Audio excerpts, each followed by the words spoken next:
Good evening, my dear friends. It is always a pleasure to have you join me as we peel back the layers on this endlessly fascinating chapter of modern royalty, where ambition meets reality in the most revealing of ways.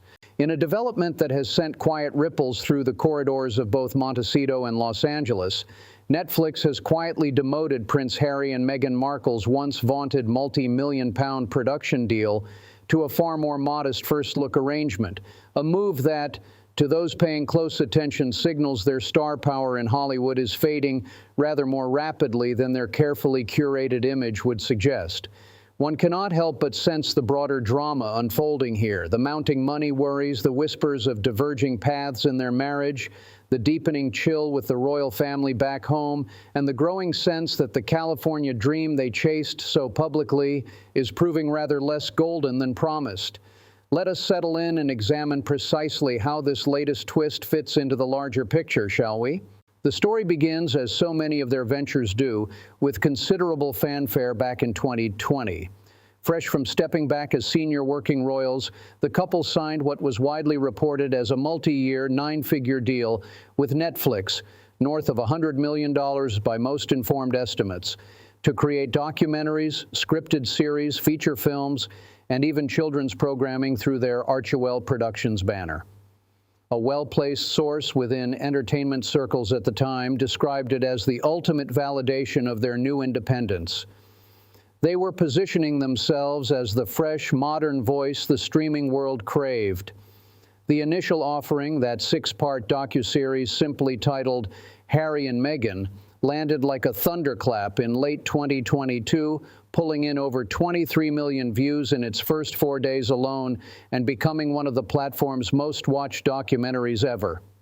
For a moment, it seemed the Sussexes had cracked the code, trading royal duty for royal-sized checks. Yet, as anyone who has watched this saga unfold will know, the follow-up chapters have told a rather different tale. A source behind closed doors in production circles confides that after the initial success, the well of compelling material began to run dry rather sooner than anticipated. Heart of Invictus, the 2023 documentary series tied to Harry's Invictus Games, generated respectful but modest numbers. Live to Lead, the 2022 inspirational series, barely registered with audiences. Then came Polo in late 2024, Harry's personal passion project that critics dismissed as somewhat flat, and insiders noted failed to capture the wider imagination. A longtime observer of the industry remarked privately that the appetite for royal-adjacent content proved far more limited once the initial tell-all novelty wore off. Matters reached something of a crescendo with Meghan's lifestyle offering With Love, Meghan. Launched in early 2025 amid much anticipation and tie-ins to her as-ever brand of jams, teas, and tableware, the first season managed a respectable 5.3 million views in its opening months. The second season, however, told a more sobering story.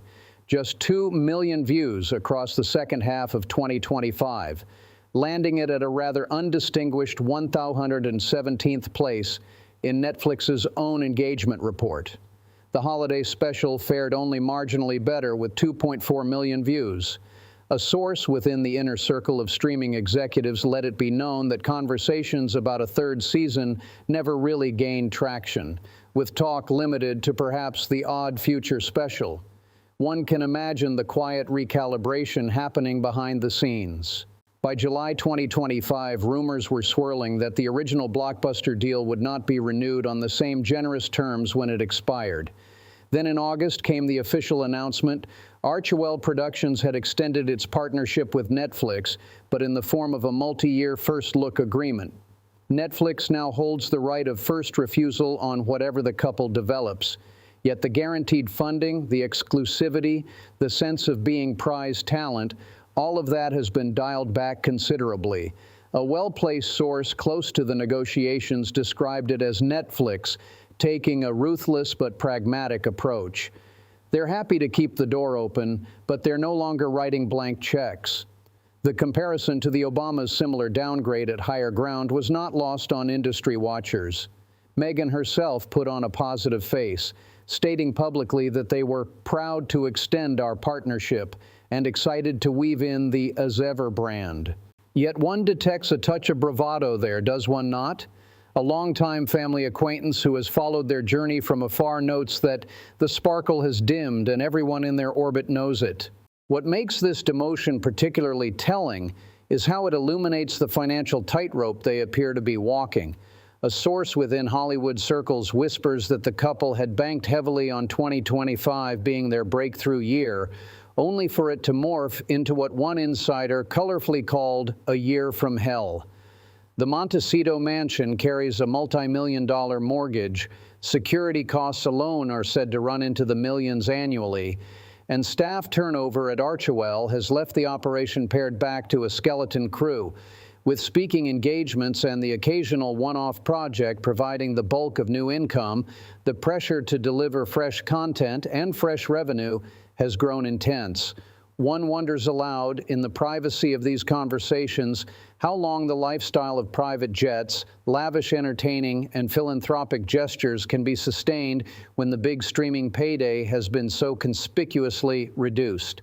Back across the Atlantic, the contrast could hardly be starker. King Charles continues his duties with quiet dignity despite health challenges, while Prince William and Catherine, the Princess of Wales, command affection and respect wherever they go. A well-meaning staff member who has observed the family dynamic over the years confides that the Sussexes' reduced visibility in Hollywood has done little to warm relations at home. If anything, the distance feels more entrenched. Harry's occasional hints of homesickness, the wistful references to military life, the polo fields of his youth, have not gone unnoticed. A source close to palace circles notes that reconciliation remains elusive, with the king's attention understandably focused elsewhere. Yet the irony is not lost. The very royal connections that once fueled their content are now the very thing they appear to have distanced themselves from, leaving them somewhat becalmed in the competitive waters of American entertainment. Of course, there are still bright spots. Invictus remains Harry's genuine passion, and one senses he finds real purpose there. A new project or two may yet emerge under the First Look umbrella. An adaptation of a romantic novel has been mentioned in passing, but the broader narrative feels unmistakable. The couple who left these shores proclaiming a desire for privacy and authenticity have instead found themselves in a town that demands constant reinvention, constant relevance, constant success.